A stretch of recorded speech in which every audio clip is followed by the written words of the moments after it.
It is a gift to the foes of Mordor, Boromir declares in Peter Jackson's film adaptation of The Fellowship of the Ring.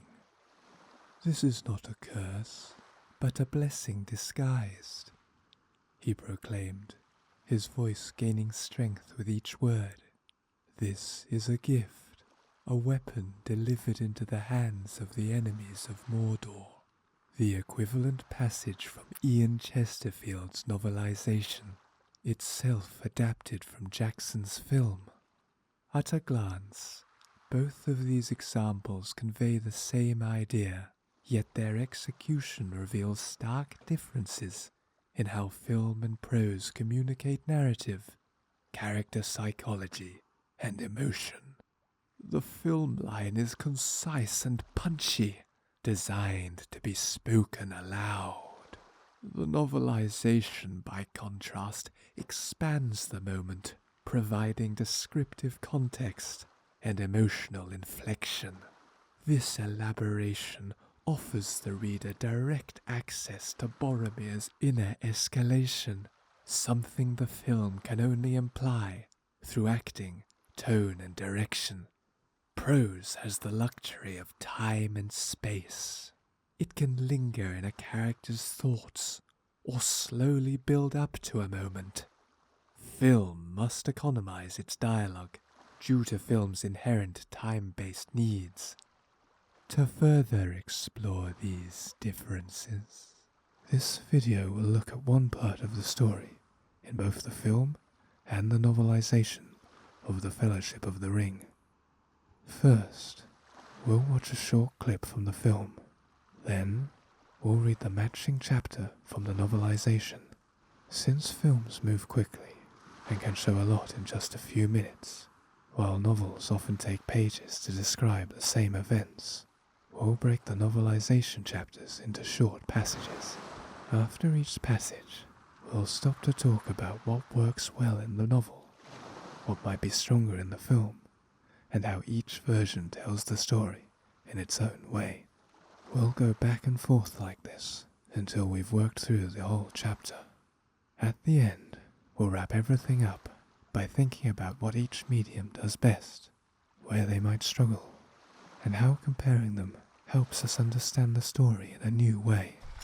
By the time we're finished, we'll have a much clearer idea of how storytelling changes when it moves from screen to page, and why that matters. Let's begin. Strangers from distant lands, friends of old, you've been summoned here to answer the threat of Mordor. Middle-earth stands upon the brink of destruction. None can escape it. You will unite or you will fall. Each race is bound to this fate, this one doom. Bring forth the ring, Frodo.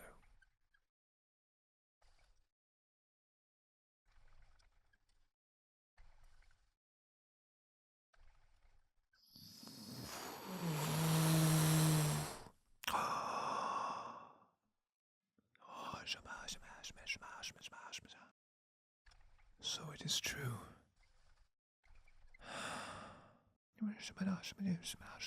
The ring of power. It cannot be. It will be the doom of men. It is a gift. A gift to the foes of Mordor. Why not use this ring? Long has my father, the steward of Gondor, kept the forces of Mordor at bay. By the blood of our people are your lands kept safe. Give Gondor the weapon of the enemy. Let us use it against him. You cannot wield it. None of us can. The One Ring answers to Sauron alone. It has no other master. And what would a ranger know of this matter? This is no mere ranger. He is Aragorn, son of Arathorn. You owe him your allegiance. Aragorn.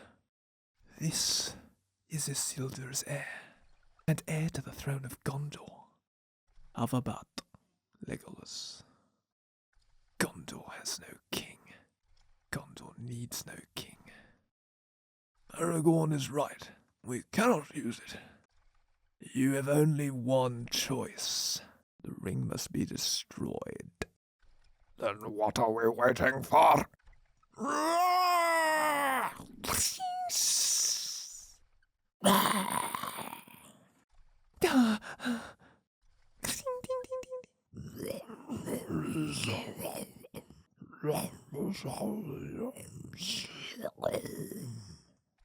The ring cannot be destroyed, Gimli, son of Gloin, by any craft that we here possess.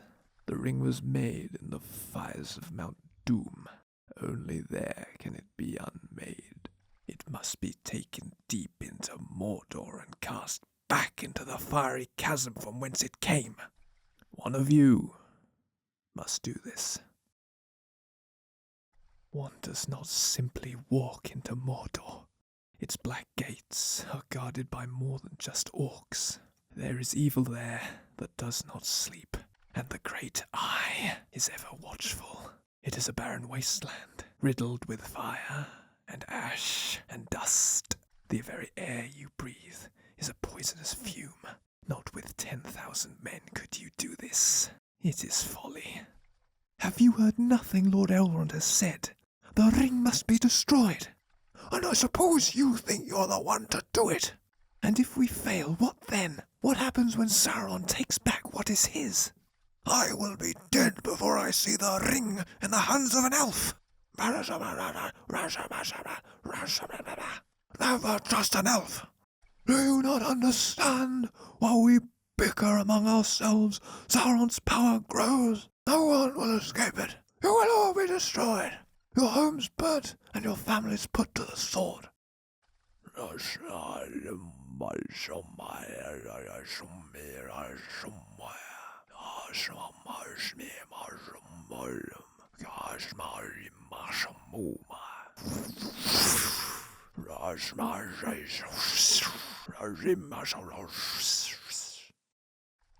I will take it.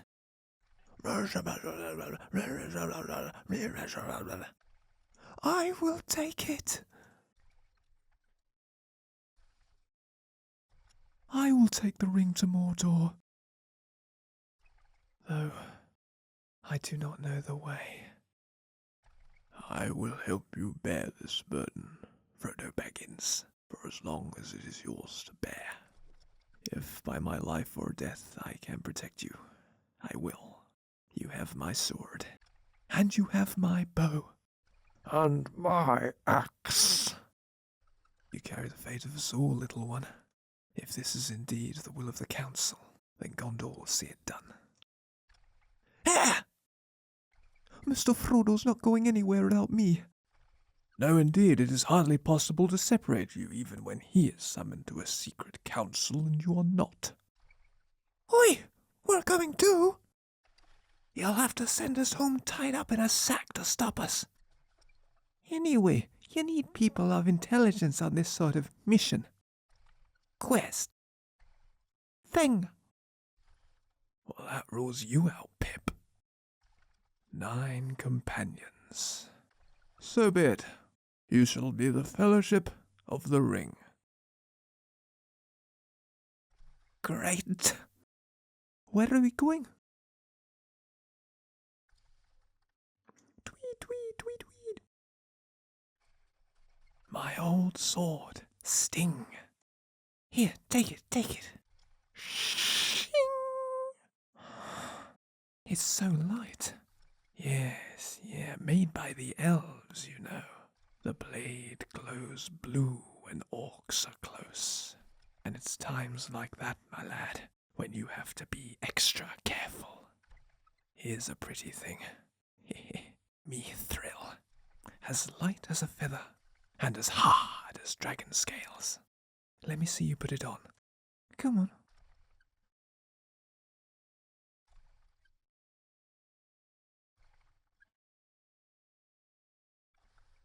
Oh, my old ring. I should very much like to hold it again, one last time.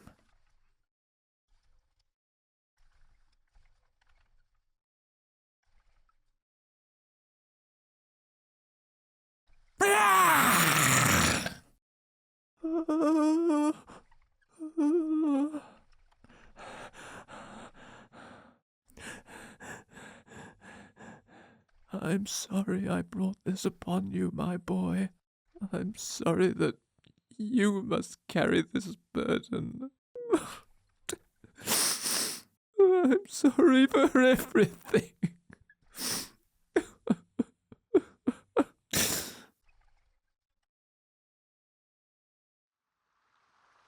Next, we'll read the first passage from the chapter of the novelization, and then compare and analyze the differences. Morning light streamed through tall windows, casting long golden rays across the circular chamber where representatives from the free peoples of Middle-earth had gathered. The air hummed with tension as Lord Elrond, tall and commanding in deep blue robes, stood before them. His ageless face was grave as he surveyed those assembled. Elves with their timeless grace, dwarves solid as the mountains from which they came, and men whose faces reflected both nobility and weariness. "You have journeyed from distant realms and ancient friendships to answer my summons," Elrond began, his resonant voice filling the chamber. "We stand united here today to confront the growing shadow in the east. Middle-earth balances on the precipice of destruction, a fate from which none can escape. Your choices in this council will determine whether we face this darkness together, or fall separately before it. Each race, each people represented here is bound to this singular doom." Frodo shifted uncomfortably on his seat, feeling distinctly out of place among these legendary figures. The bandaged wound in his shoulder throbbed in rhythm with his quickening heartbeat. He glanced around at the assembled council. Gandalf sitting nearby with his staff propped against his chair. The ranger who had guided them from Bree, now clean-shaven and attired in finer garments. An elf with bright golden hair, and nearly 20 other delegates, from realms whose names he had only heard in Bilbo's tales. "Frodo," Elrond said, turning toward him, "bring forth the ring." With reluctant movements, Frodo rose from his seat. Every eye in the chamber followed him as he approached the stone pedestal at the center of the circle. The weight of the ring seemed to increase with each step. When he finally placed it upon the plinth, a collective intake of breath rippled through the gathering. Relieved of his burden, even temporarily, Frodo retreated to his chair. "By the stars," murmured a broad-shouldered man with proud bearing and rich garments bearing the emblem of a white tree. "So the rumors spoke truth. The ring of power," whispered the golden-haired elf, disbelief coloring his musical voice. "Sauron's own creation." A stocky dwarf with a forked beard gripped his axe handle tighter. "The bane that will bring ruin to us all," he growled. The man who had spoken first rose to his feet, his eyes never leaving the golden band. "This is not a curse, but a blessing disguised," he proclaimed, his voice gaining strength with each word. "This is a gift, a weapon delivered into the hands of the enemies of Mordor. For generations, my homeland of Gondor has held the dark forces at bay. The blood of my countrymen waters the lands you call safe. Why should we not use the enemy's weapon against him? Give this ring to Gondor." "The ring cannot be wielded as you imagine," the ranger interjected quietly. "Its power answers to Sauron alone. It acknowledges no other master." The Gondorian turned, regarding the plainly dressed man with thinly veiled contempt. And what would a wanderer from the northern wilderness know of such matters? A tense silence followed, until the golden-haired elf stood abruptly. "You address Aragorn, son of Arathorn," he declared, indignation flashing in his eyes. "Heir to the throne of Gondor. He deserves your respect." Frodo's gaze snapped to the ranger with newfound wonder. This weather-worn man was the heir to the greatest kingdom of men? "Aragorn," the Gondorian repeated, disbelief etched across his features. "This is Isildur's heir, and rightful king of Gondor," the elf affirmed. "Although that, Legolas, Aragorn said softly in the Elvish tongue, motioning for his defender to be seated. The Gondorian's face hardened. Gondor has no king, he stated coldly, returning to his seat. Gondor needs no king. Aragorn speaks wisely, Gandalf intervened.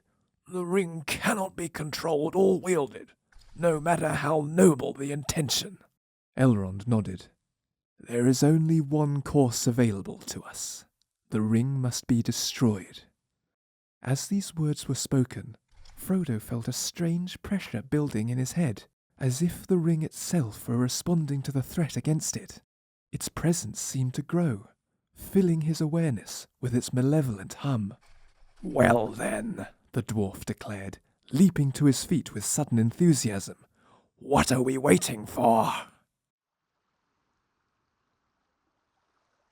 This opening passage exemplifies both the potency and the limitations of prose as a storytelling medium, particularly when compared to film. As a novelization, the writing has the advantage of delving directly into characters' internal states. Frodo's discomfort, the pain in his wound, his growing sense of awe. These subtle interior details were not as easily communicated in the film. In prose, the emotional undercurrents are laid bare, unobstructed by the need for visual representation. Frodo's sense of smallness among legends, the psychological weight of the ring, and even the elf's indignation on Aragorn's behalf can be rendered explicitly, giving the reader guided access to the stakes and tensions at play. Moreover, prose permits a deliberate pacing that can expand or contract at will. The author can dwell on the moment the ring is placed on the pedestal, stretch out the silence between words, or shift the focus inward to a character's heartbeat. Film, by contrast, is constrained by time and the viewer's attention span. Every second must be earned. In prose, there's room for the narrative to linger on a raised eyebrow, a murmured insult, a breath collectively held. The visual isn't shown all at once. It's revealed through a steady layering of sensory detail.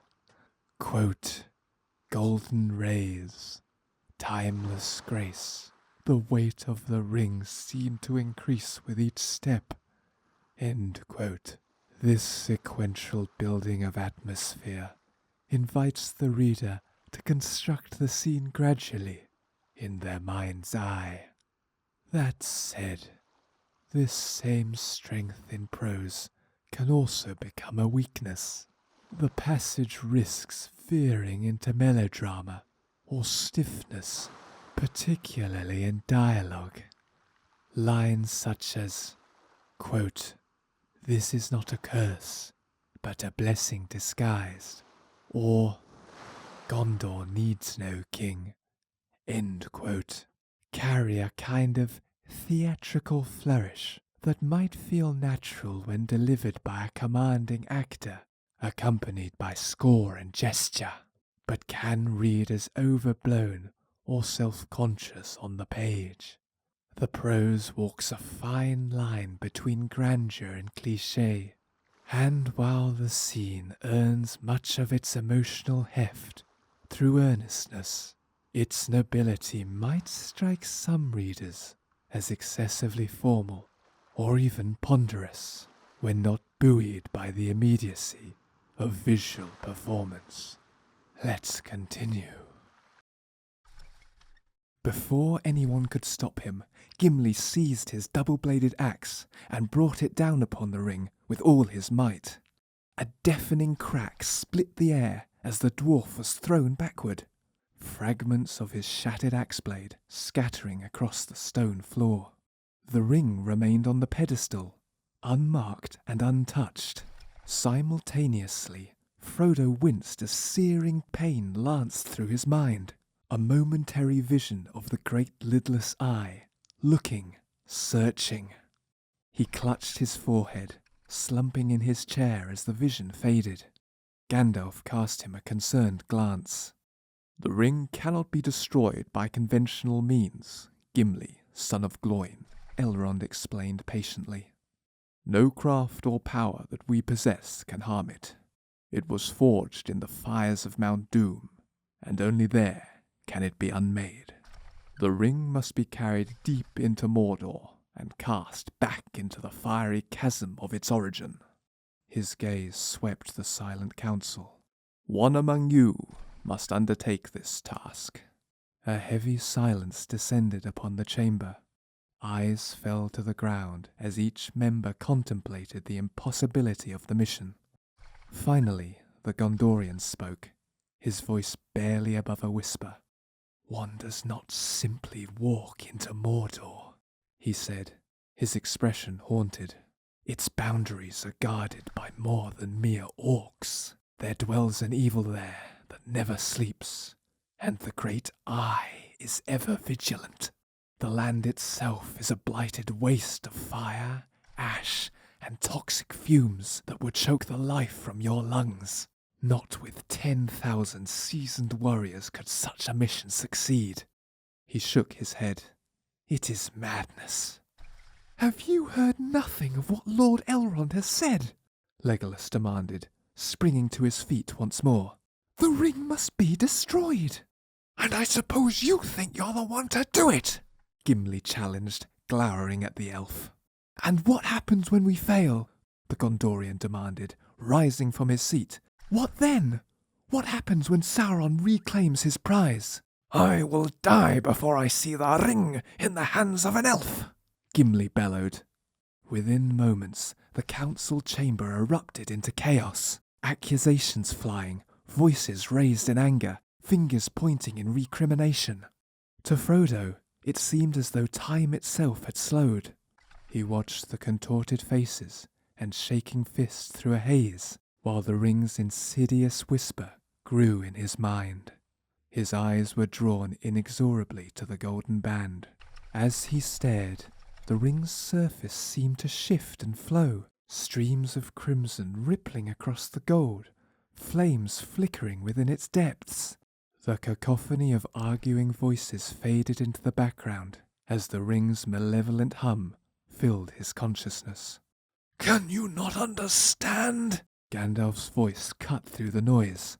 "While we bicker amongst ourselves like children, Sauron's power continues to grow.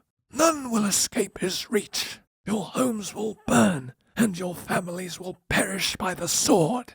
With tremendous effort, Frodo tore his gaze from the ring. A strange certainty settled over him, a clarity of purpose that transcended fear. He rose to his feet.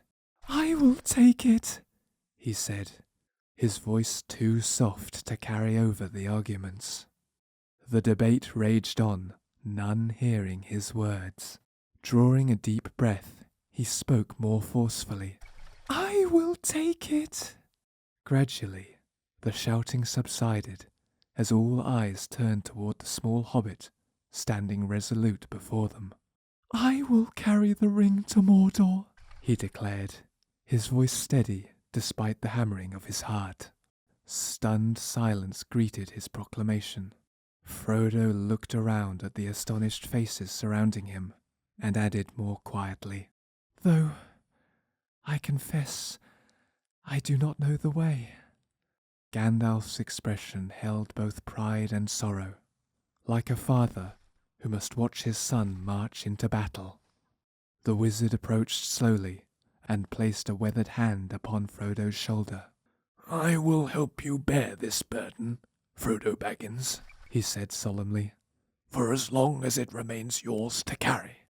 Aragorn rose from his seat and approached Frodo.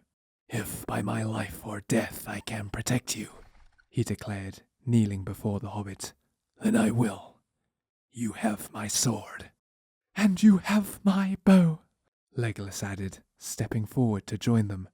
And my axe, Gimli announced, not to be undone by an elf. The Gondorian studied them thoughtfully before approaching with measured steps.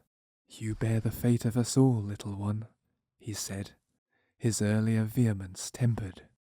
He looked toward Elrond and Gandalf. If this is indeed the will of the Council, then Gondor will see it done. Frodo gazed in wonder as these mighty warriors, the greatest fighters in all of Middle-earth, pledged themselves to his cause. But before the moment could fully register, a commotion sounded from behind a nearby hedge. "Here!" called a familiar voice as Sam burst from his hiding place. Mr. Frodo's not going anywhere without me. Indeed, Elrond replied, one eyebrow raised in amusement. It seems impossible to separate you, even when he is summoned to a secret council, and you are not. No sooner had these words been spoken than two more figures darted from behind another bush. "We're coming as well," Merry announced, crossing his arms stubbornly. You'd have to send us home tied in sacks to stop us.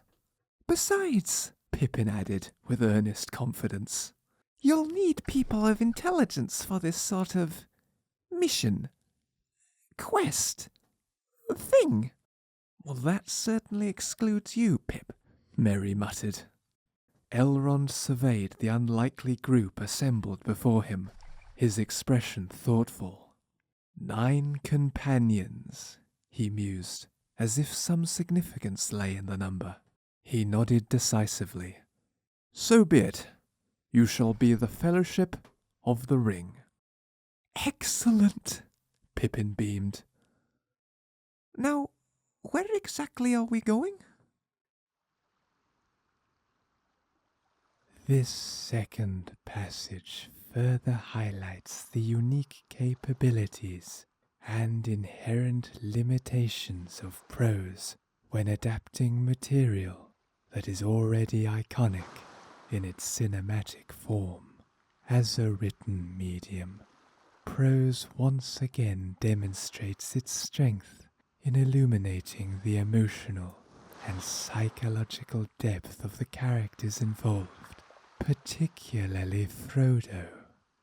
His quiet transformation from passive observer to willing bearer of the ring is rendered with interior nuance that the film could only imply through facial expressions and dramatic pauses.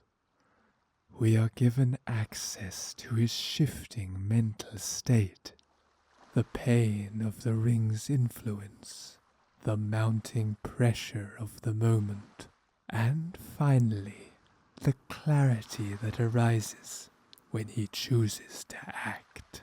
This interiority is one of prose's most powerful tools, allowing the audience not just to witness a decision, but to experience the storm of fear and resolve behind it. Another strength is how the prose handles escalation. The initial moment of Gimli attempting to destroy the ring, an action that, in the film, was over in seconds, but in prose is slowed down to emphasize its shock and futility. The prose gives space to the physical recoil, the shattering of the axe, the soundscape, and Frodo's psychic pain. The reader is allowed to linger in the moment and absorb its implications. The ring is not just indestructible, but malevolently active, infecting those near it.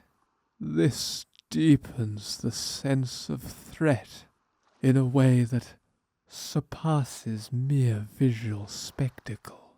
However, prose also reveals some of the challenges of adapting inherently dramatic material without the visceral punch of sound and performance. The verbal arguments between Gimli, Legolas, and Boromir may feel overwrought on the page, bordering on melodramatic, especially since each character's speech is loaded with significance and high emotion. Pacing is another potential weakness. While the novelization allows for dramatic beats to be extended and explored, Frodo's inner thoughts, the whispering power of the ring, the layered responses of each character, the flow occasionally becomes dense. In film, events move with visual economy, but in prose, repetition or extended gravitas can begin to weigh the narrative down. For readers already familiar with the scene, the slower pace may reduce surprise or momentum, replacing urgency with solemnity. Let's continue. Dawn painted the eastern sky with pale fingers of light as Frodo prepared for departure. He stood in his chamber, watching as Bilbo carefully unwrapped an object from layers of soft cloth.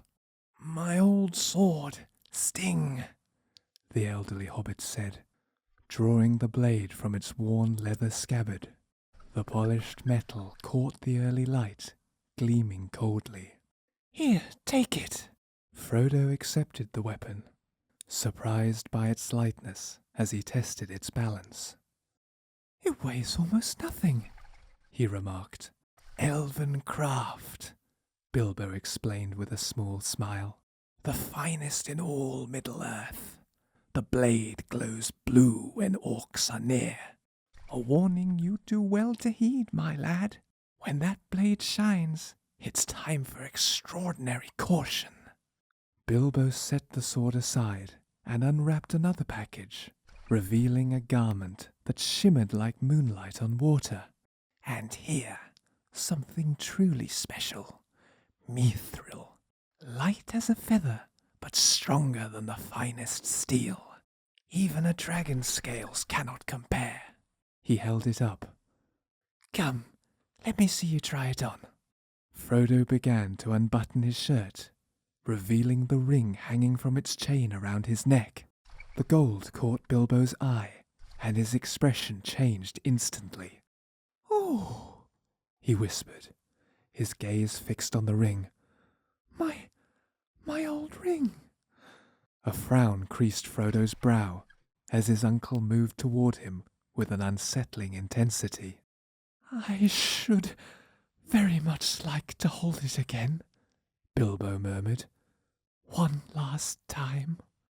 As his hand reached forward, a terrible transformation overtook Bilbo's features. For a horrifying instant, his kindly face became something ancient and hungry. Skin stretched tight over bone, eyes bulging with desperate need, fingers curled like claws. Frodo instinctively pulled away, clutching the ring protectively. But as quickly as it had appeared, the apparition vanished. Bilbo staggered backward, collapsing into a nearby chair, with his face buried in trembling hands. When he looked up again, his eyes brimmed with tears, his expression one of shame and grief. "Oh, my boy," he whispered brokenly. "I'm so sorry for bringing this nightmare upon you. Sorry that you must carry this terrible burden." He covered his face once more, shoulders shaking with quiet sobs. "I'm sorry for everything." Frodo moved to comfort the old hobbit, his own heart heavy with the knowledge of what lay ahead. This final passage, perhaps more intimate than the council chamber that precedes it, illustrates one of prose's most profound strengths, its ability to convey the quiet devastations of character through psychological nuance and inner stillness. Unlike film, which must rely on visual cues, makeup, editing, and performance to express transformation and regret, prose can dwell inside a moment that lasts only seconds on screen and render its full emotional topography. Bilbo's shift from loving uncle to momentary ring-struck creature is written not only as a change in appearance, but as a terrifying window into the enduring trauma of ring-bearership. The transformation is described with deliberate horror, but it's the aftermath, the shame and brokenness, that gives the moment its weight. At the same time, this passage also demonstrates how prose handles the ineffable weight of the ring with more internal specificity than film typically allows. We see Frodo's reaction, not just in his movement, pulling back, clutching the ring, but in the way the text registers his discomfort, his protective instinct, and finally, his sorrow. His decision to comfort Bilbo, despite what has just occurred, is not just a gesture, but a conscious act of empathy, one that the prose quietly underscores. In the film, the same choice passed with a silent embrace and a look of understanding, but in prose it's supported and deepened by context. Still, there are constraints. The terrifying moment of Bilbo's transformation is described vividly, but it must be imagined rather than seen. Film excels here. Ian Holm's brief, startling transformation in Jackson's adaptation is unforgettable because of its visceral immediacy. It lands with shock, in part because it seems to erupt out of nowhere, and the camera and sound design make it hit with almost predatory violence. In prose, the horror is constructed through description, and while it's effective, disturbing even, it may not haunt the reader quite as viscerally as it does the viewer. Ultimately, this chapter continues to showcase prose as a medium for deepening what film can only show. It excels in revealing characters' thoughts, stretching moments of internal or symbolic importance, and managing tone through diction and rhythm. At the same time, it cannot replace the immediacy and visual power of film, especially for sequences driven by spectacle, tension, or awe. Yet, by leaning into what prose does best, empathy, detail, and voice, the adaptation earns its place alongside its cinematic counterpart, not as a shadow or echo, but as its own fully realized form. Thank you for watching this comparative analysis. Next time, we'll be comparing the scene where the Fellowship begins its journey with the corresponding chapter in the novelization and analyzing the differences. Take care, and if you're listening to this, please send help.